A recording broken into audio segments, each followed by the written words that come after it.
Hello નમસ્કાર ખેડૂત મિત્રો, કેમ છો બધા મજામાં?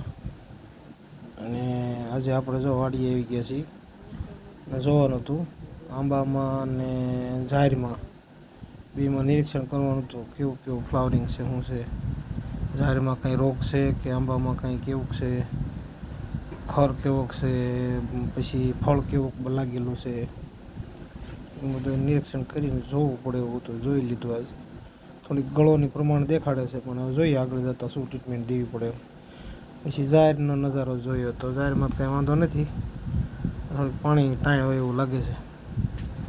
એ કીધું હાલો, તડકો બહુ થઈ ગયો હતો ને વાડીએ વ્યા જઈ ટાટા સાંયે વડલાના.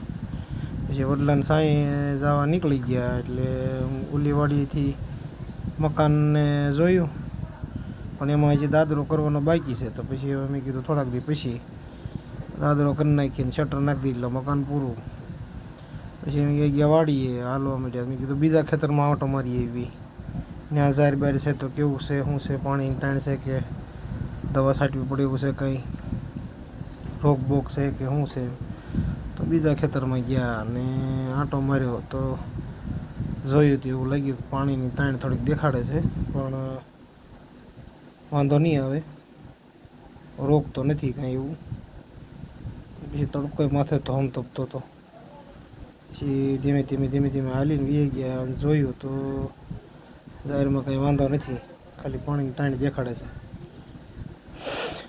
તડકો થઈ ગયો, કીધું હાલો વાડી વી જઈએ હવે ટાટા સાંયા અને ફર્સ્ટ ક્લાસ વડલાનો સાંયો. કેમ છે માળીનો નજારો જોવો છે ને મસ્ત.